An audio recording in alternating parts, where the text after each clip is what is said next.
தற்போது பரஸ்பரம் இரண்டு நாடுகளுக்கும் இடையான தாக்குதலில் இன்று குவைத் மிக கொடூரமான தாக்குதல்களில் அவர்கள் பாதிக்கப்பட்டிருக்கிறார்கள். காரணம், ஈரான் மழுங்கி ஒன்றும் செய்யலாமல் இயலாத நோஞ்சனாக மாறிவிடும் என்றும், அமெரிக்கா ஈரானின் பொருளாதாரத்தை காலி செய்வதற்குத்தான் இந்த திட்டம் இருப்பதாக இப்போ பல கேள்விகள் இஸ்ரேலை ஏன் தாக்கவில்லை?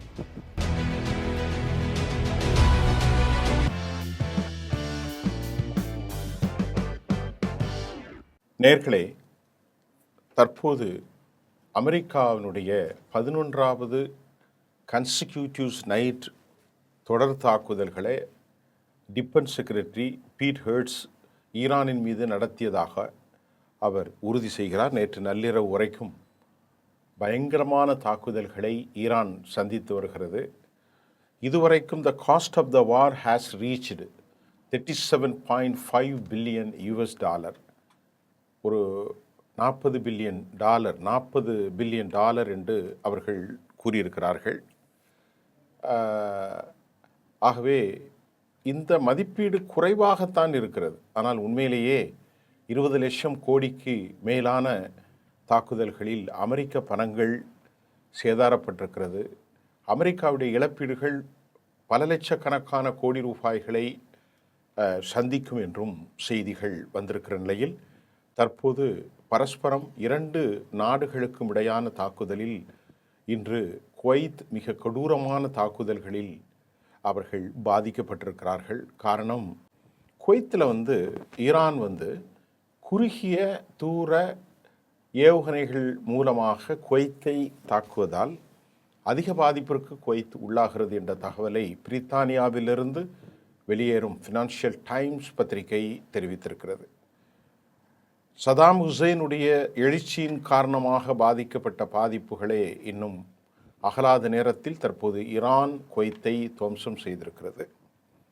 இதற்கிடையில் அமெரிக்க பிரதமர் டொனால்ட் ட்ரம்ப் மீண்டும் மிக கொடூரமான தாக்குதல்களை அரங்கேற்றுவதாக, அதே சமயம் ஈரானுடைய நியூக்ளியர் சைட் பிகாக்ஸ் மவுண்டெயின் மிக விரைவிலே அழிக்கப்படக்கூடிய பயங்கர தாக்குதலை மிக விரைவில் அதை தாக்கப் போகிறோம், prompting Tehran to threaten and expansion of the war in the region என்ற கருத்தும் அல் ஜசீரா வெளியாகியிருக்கிறது.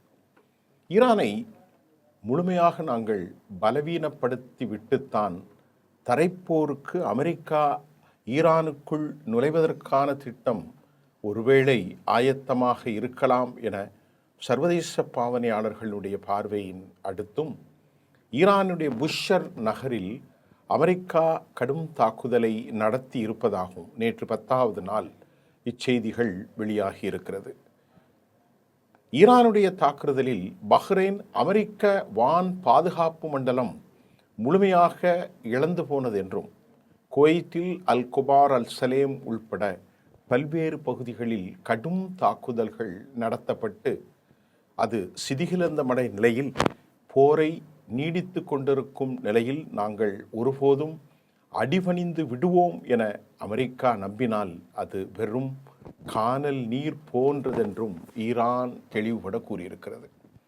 இப்போ நான் சொன்ன அதே கேர்க் தீவுகளில் உள்ளே இறங்க பெண்டகம் தரைப்படை, ஏர்போன், மெரெயின் படை போரில் ஈடுபடுத்த 20,000க்கும் மேற்பட்ட போர் வீரர்கள் எந்நேரமும் கர்க்கில் இறங்குவதற்கு திட்டம் இருப்பதாகவும், கர்க் மற்றும் அதனை சுற்றியுள்ள தீவுகளை தாக்கிவிட்டால் மிகப்பெரிய பொருளாதார இழப்பீட்டை சந்திக்கும். யார் சொல்கிறா? அமெரிக்கா. ஆகவேதான் முதல் நிலையில் அவர்களின் இராணுவ நிலை, தரை பாலங்கள் நிலை, பந்தர் அப்பாஸ் ஃபோர்ட் மற்றும் உண்டான இன்டர்நேஷ்னல் ஷாங்கி ஈரானுடைய ஏர்போர்ட் எல்லாவற்றையும் அவர்கள் தாக்குகிறார்கள். இன்றைக்கு பிக் ஆக்சஸ் மலைகளும் தாக்குதல் திட்டம் இருப்பதையும், அமெரிக்கா அதுவும் கடுமையான தாக்குதலை நடத்தப் போவதாகவும் குறிப்பிட்டிருக்கிறது. கர்க்கில் உள்ளே இறங்குவதற்கு முன்பு ஈரானுடைய வெளிவிவகாரத்துறை அமைச்சர் இஸ்மாயில் பகாவி இவ்வாறு கூறினார். கர்க்கு உலகின் மிகப்பெரிய அளவிலான தீவு. இந்த தீவை கட்டுப்பாட்டில் கொண்டு வருவதற்கு அமெரிக்கா ரொம்ப ஆவலாக இருக்கிறது. கர்க்கு தீவை கைப்பற்ற அமெரிக்கா திட்டம் தீட்டி இருப்பதை காரணம் ஈரானின் பொருளாதார கேந்திர முக்கியத்துவம் வாய்ந்த ஒன்றாகும் என்பதை அமெரிக்க அதிபர் டொனால்ட் ட்ரம்ப் வெளிப்படையாகவே தெரிவித்து வருகிறார். இந்த பொருளாதார தடை செய்தால் ஈரான் மழுங்கி ஒன்றும் செய்யலாமல் இயலாத நோஞ்சனாக மாறிவிடும் என்றும் அமெரிக்கா ஈரானின் பொருளாதாரத்தை காலி செய்வதற்குத்தான் இந்த திட்டம் இருப்பதாக வாஷிங்டன் போஸ்ட் தனது செய்தியை உறுதிப்படுத்துகிறது. 10 நாட்கள் தொடர் தாக்குதல். இந்த 10 நாட்களை தாண்டி இன்று 11வது கன்சிக்யூட்டிவ் அட்டாக். இதன் மூலம் பின்பு அவர்கள் தரைப்பட தாக்குதல்களை திட்டம் தீட்டி வருவதாகவும் செவ்விகள் தகவல்கள் உறுதி செய்கின்றது. அமெரிக்காவின் தரப்பில் ஈரான் பலம் கொண்டிருப்பதாக அமெரிக்கா தெரிவித்த நிலையில் அமெரிக்கா தனது ஆயுத களஞ்சியங்களை முற்றிலுமாக இழந்து வரக்கூடிய சில செய்திகளும் இங்கே பார்க்கப்படுகிறது. ஜோர்டான் மற்றும் பல்வேறு பகுதிகளில் அமெரிக்கா இழப்புகள் குறித்து எந்த ஒரு விபரமும் அமெரிக்கா இதுவரை தெளிவாக தெரிவிக்க மறுத்து வருகிறது என்பதுதான் யதார்த்தமான நிலை. ஆனால் ஜோர்டானில் 400க்கும் மேற்பட்டவர்கள் அதிபயங்கர காயங்களும் மத்தியதர காயங்களும் உரசல்களோடு தப்பியிருப்பதாகவும் 100க்கும் மேற்பட்டவர்கள் அதில் பாதிக்கப்பட்டிருக்கலாம், 16 பேர் வரை படுகொலை செய்யப்பட்டிருப்பதாகவும் கூட அமெரிக்க நாளேடுகள் தெரிவித்த கருத்தை குறித்து அமெரிக்கா 3 தன் வாயை மௌனியாக்கி கொண்டார்கள். ஈரானில் இந்த தாக்குதல்கள் பலமான தாக்குதல்கள். ஜோர்டானில் ஏராளமான F-35 விமானங்களும் அதே போன்று அப்பாச்சி போன்றவைகளும் அது தாக்குதலுக்கு உள்ளாகி இருக்கிறது. ஆனால் இதை F-35 கேரியர்ஸ் மற்றும் அது சாரிய சம்பந்தமான நிலைகளில் 20க்கும் மேற்பட்ட F-Series விமானங்கள் ஜோர்டானில் காலி செய்யப்பட்டிருக்கலாம் என்றும், ஆகவே ஜோர்டானின் கேந்திர முக்கியத்துவம் வாய்ந்த அமெரிக்க தளங்கள், அல் உதீத் கத்தர் தளங்கள், குவைத், துபை, அதே போன்று பஹ்ரைன் போன்ற கேந்திர முக்கியத்துவம் வாய்ந்த தளங்கள் அநேகமாக அமெரிக்கா இழந்து இனி வரும் நாட்களில் மத்திய கிழக்கில் தாங்கள் கோலாற்றுவதற்கு எந்த வாய்ப்பும் இல்லையோ என்று அங்கிருந்து வரும் செய்திகள் நமக்கு தெரிவிக்கிறது. இதற்கிடையில் வெளிவிவகாரத்துறை அமைச்சர் அப்பாஸ் அராக்சி தெரிவித்திருக்கிற கருத்து என்ன அப்படின்னு பார்ப்போம். அவர் என்ன சொல்கிறாருன்னா, நாங்கள் இஸ்ரேல் சென்று நாங்கள் பார்க்கிறோம். ஒருவேளை அவர்களிடத்தில் அணுகுண்டு இருந்தால் ஈரான் ஆகிய எங்களிடத்திலும் அணுகுண்டு இருப்பதில் எந்த தவறும் இல்லை தானே என்று அவர் கூறியிருக்கிறார். இதன் மூலம் ஈரான் தன்னிடத்தில் அணுகுண்டுகளை இருப்பதை உறுதி செய்துவிட்டதை போன்று செய்திகள் வெளியாகி இருக்கிறது. அது ஒரு பெரிய சந்தேகத்தை ஏற்படுத்துகிறது. இஸ்ரேலிடத்தில் இருந்தால் எங்களிடத்தில் இருக்கலாம் அல்லவா? அப்படி என்றால் எங்களிடத்திலும் இருக்கிறது. இப்போது பல கேள்விகள் இஸ்ரேலை ஏன் தாக்கவில்லை? அதற்கு பதில், அக்டோபர் மாதம் இஸ்ரேலில் தேர்தல் நடைபெறப் போகிறது. ஈரான் மீதும் தாக்குதல் நடத்த முயன்றால் அது நேத்தன்யாகுவுக்கு ஆதரவாக அமைந்துவிடக்கூடாது என்பதும் இந்த நடவடிக்கையாக இருக்கலாம் என்கின்றார் பேராசிரியர் மராண்டி. அதே போன்று ஜோர்டானை காலி செய்வதன் மூலம் இனி அடுத்த லெவல் அது இஸ்ரேலாகத்தான் இருக்கும் என்றும் செய்திகள் வந்து கொண்டிருக்கிறது. அமெரிக்காவிலிருந்து வெளியேறக்கூடிய நியூயார்க் டைம்ஸ் தனது செய்தியில் அமெரிக்க இராணுவ வீரர்கள் மிக மோசமான ஒரு நிலையை ஏற்படுத்தும் வகையில் இந்த போர் அமைந்துள்ளதால் அவர்கள் மீண்டும் போருக்கு திரும்ப தயாராக இல்லை என்பது நிதர்சனமான உண்மை என LFக்கும் அந்த தகவல் உறுதியாகி இருக்கிறது. வால்ஸ்ட்ரீட் ஜேர்னல் தனது செய்தியில் அமெரிக்கா ஜோர்டானில் எந்த அளவிற்கு பாதிப்பு அடைந்தது என்பதை ரொம்ப தெளிவாக அழகாக சுட்டி காட்டுறாங்க. அமெரிக்க வீரர்கள் யாரும் இஸ்ரேலுக்கு ஆதரவாக போர் புரிய வேண்டும் என்ற தேவை எங்களுக்கு இல்லை என்று அவர்கள் உறுதியாக இருப்பதாகவும் அமெரிக்காவிலிருந்து வரக்கூடிய பல்வேறு செய்திகள் வாயிலாக நாம் தெளிவாக அறிந்து கொள்ளக்கூடியதாக இருக்கிறது. ஏராளமான அமெரிக்க வீரர்கள் உயிர்பலி அதிகரிக்கும் வகையில் அமெரிக்க அதிபர் எந்த ஒரு கருத்தும் தெரிவிக்காத நிலையில் மௌன நிலையில் இருக்கிறார். அதிகம் பேசுவார், அதிகம் உளறலான வார்த்தைகள் இருக்கும். காலை ஒன்று, நள்ளிரவு ஒன்று, இடைப்பட்ட நேரங்களில் ஒன்று. இதுதான் அமெரிக்காவின் அடையாளம். அதிபர் எப்பொழுதும் என்ன சொல்வார் என்று சொன்னால், ஈரான் காலியாகிவிட்டது, இதை பல மாதங்களாக சொல்லிக் கொண்டிருந்தாலும் அவர் சொல்லிக் கொண்டிருக்கின்ற போதே ஜொர்டான் காலி, அல் உதீத் கத்தர் காலி, பஹ்ரைன் காலி, குவைத்து வரலாற்று காணாத பாதிப்பையும் இன்னும் பல நாடுகள் அச்ச நிலையிலும் இருக்கிறது. இந்நிலையில் ஈரான் அணு ஆயுத சோதனை மற்றும் ஹெர்முஸ் ஜலசந்தி விவகாரத்தில் உறுதியாக இருப்பதாக அமெரிக்கா மறுபடியும் சொல்லுது. எந்த நிலையிலும் ஈரானியர்களிடத்தில் அணு ஆயுதங்கள் இருக்கக்கூடாது. அதே போன்ற ஹெர்முஸையும் நாம் விட்டு கொடுக்க போவதில்லை. அந்த ஜலசந்தி அனைவருக்கும் பொதுவானது என்றும் அமெரிக்கா எப்படி உறுதியாக இருக்கிறதோ அதே உறுதியில் ஈரான் இருந்து கொண்டிருக்கிறது. தற்போது மத்திய கிழக்கு நாடுகள் மத்தியில் போர் இன்னும் உச்சபட்சமாக நிலைவை அடைவதை தவிர்க்க முடியாது என்பதுதான் நிதர்சனமான உண்மை. இதற்கிடையில் அமெரிக்க அதிபர் ட்ரம்ப் இந்த தாக்குதல் உயிரிழப்பிற்கு Iran will pay for killing US soldier, பெரிய விலை கொடுக்கும் என்றும் அவர் கடந்த 2 நாட்களுக்கு முன்பு அவர் தெரிவித்தார். Pay for killing US soldier. அதே சமயம் இந்த நிலையில் multiple service members were killed in action over the weekend. இந்த வாரத்தில் நடந்ததையும் அமெரிக்க அதிபருடைய செவியில் அறிந்து கொள்ள முடிகின்றது. இந்த நிலையில் அமெரிக்க அதிபர் இந்த அதிக விலை கொடுக்கும் செய்தியை டைரக்டிவாக பீட் ஹெர்ட்ஸ் மற்றும் கோஆர்டினேட்டர் டேவிட் கைனுக்கு அறிவித்திருக்கிறார். அமெரிக்க தாக்குதலில் நூற்றுக்கணக்கான வீரர்கள், அமெரிக்கா ஈரான் தாக்குதல் பலர் பலியான சம்பவம் அமெரிக்காவை மிக பெரும் சோகத்தில் ஆழ்த்தியிருப்பதாகவும் ஒரு செவி வருகிறது. அதே சமயம் பஹ்ரைனில் இருக்கும் இராணுவ கேண்டீனில் உணவு சாப்பிட்டு கொண்டிருக்கும் நிலையில் வீரர்கள் பலர் பலியான சம்பவம் தற்போது ஈரானின் கோர முகத்தை, ஈரானுடைய தாக்குதலின் வலிமையை உலகிற்கு காட்டியிருக்கிறது. ஈரான் இதற்கு ஈரானுடைய கைபர் ஷெகான் மற்றும் ஃபட்டா 110 போன்ற மேக் 15 ஒளியை விட அதிவேகத்தில் பயணிக்கும் ஏவுகணை தொழில்நுட்ப சாதனங்களின் மூலம், சேட்டலைட் மூலம் ப்ரிசிசிவ் அட்டாக் என்று சொல்லும் துல்லிய கணிப்பினூடாக கதையை முடித்திருக்கிறார்கள்.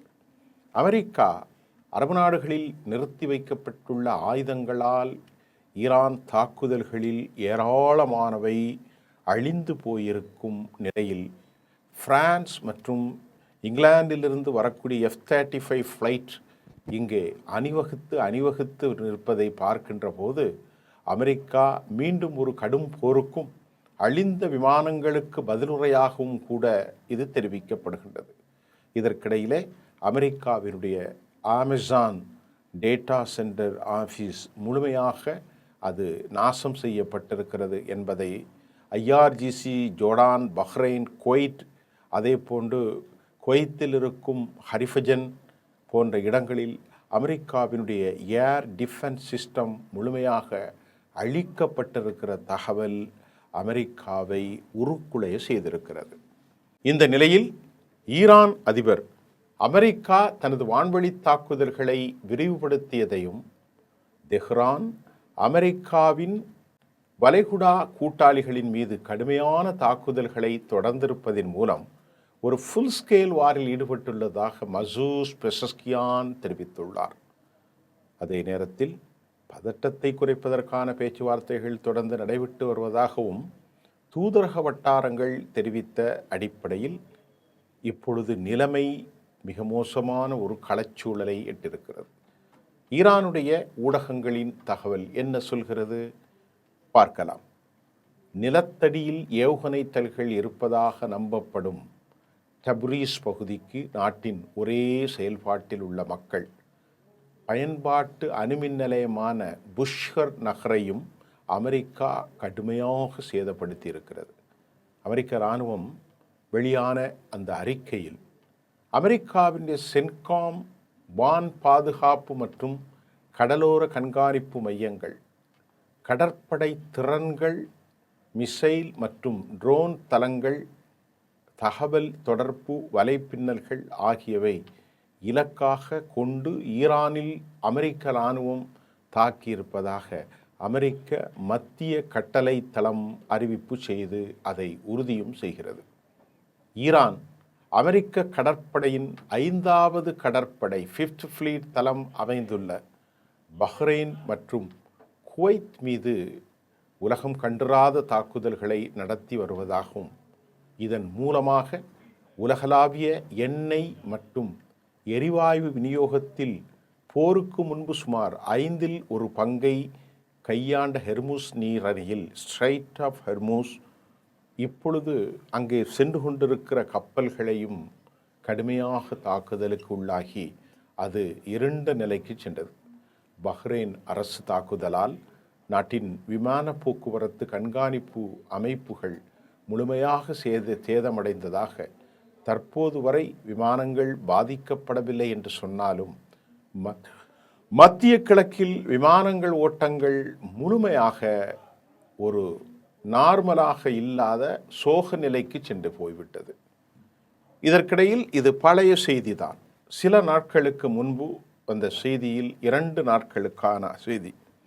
சவுதி அரேபியா ஏராளமான ட்ரோன்களை வாங்கி குவித்து வருவது.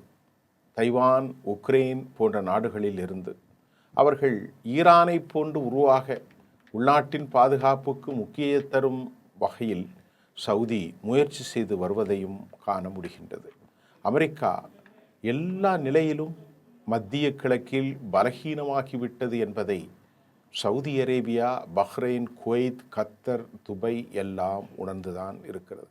எனவேதான் தங்கள் நாடு சுயாதீன கட்டுப்பாட்டில் தங்கள் நாட்டை உருவாக்கிட அவர்கள் முயற்சி செய்யலாம் என்றும் நம்புகிறது. இதற்கிடையில் பாபல் மந்தப் மூடப்பட்ட நிலையில் 25 லட்சம் பேரல்கள் நாள் ஒன்றுக்கு செல்லும் நிலையில் இனிவரும் காலங்களில் ஹவுதி போர் நடக்கின்ற போது மத்திய கிழக்கில் எல்லா விதமான அழுத்தமும் அமெரிக்கர்களுக்கு இதை சந்திக்கலாம் என்றும் சொல்லப்படுகின்றது.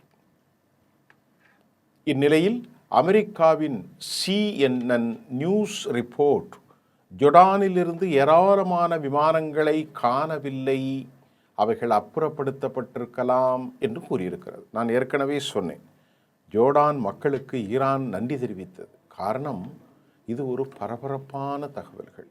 ஜோர்டானில் எத்தனை விமானங்கள் என்று அறிவிக்கப்படாத பட்சத்திலும் பல 20க்கும் மேற்பட்ட விமானங்கள் காலி செய்யலாம் என்றும் அது உலகின் மிகப்பெரிய பொருளாதார தாழ்வு நிலையை அமெரிக்காவுக்கு ஏற்படுத்தும் வகையில் அமைந்திருப்பதாகவும் தெரிவிக்கிற செய்திகளை நாம் உறுதி செய்யலாம்.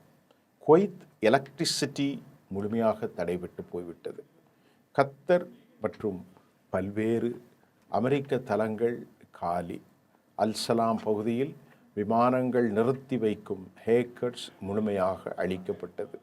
அமெரிக்கா மிக அதிகமான விமானங்களை தற்போது மத்திய கிழக்கை நோக்கி குவித்து வருகிறது. 700 விமானங்கள் வருகிறது என்பது அவ்வளவு நல்ல செய்தியாக தெரியவில்லை. KC-135 விமானங்கள் மூலம் ஈரான் முழுமையாக அழிக்கப்படும் நிலைக்கு ஈரானை பணிய வைத்து நாசம் செய்ய அமெரிக்கா நம்புகிறது. அமெரிக்க விமானங்கள் ஈரான் நிலையிலிருந்து ஏவுகணை மூலம்தான் குண்டுகளை வீசி வருகிறார்கள். ஈரானுடைய ஏர் டிஃபென்ஸ் சிஸ்டம் தற்போது செயல்பட்டுத்தான் வருகிறது. ஆக தற்போதைய நிலையில் குவைத் இன்று காலை நாசம் செய்யப்பட்டு வருகிறது. குவைத் தப்புவதற்கான வழிமுறைகள் இல்லை. அமெரிக்கா 100கணக்கான ராட்சச விமானங்களை ஈரானை நோக்கி அனுப்புகிறது. இப்படி ஒரு பல பலமான செய்திகள் மத்திய கிழக்கை ஆட்கொண்டு மத்திய கிழக்குக்கு உலகின் அனைத்து நாடுகளிலிருந்தும் அனைத்து பகுதிகளிலிருந்தும் விமானங்கள் செல்வது தடை பெற்று உலகின் வரைபடத்திலிருந்து ஒரு மௌன நிலைக்கு, வர்த்தக மௌன நிலை, போக்குவரத்து மௌன நிலை, ஆயில் சப்ளை கப்பல்களின் மௌன நிலை, ஒரு இருள் சூழ்ந்த நிலையே இருக்கிறது என்பதுதான் இந்த செய்தியின் சாராம்சம். மீண்டும் நாளை சந்திப்போம். நன்றி.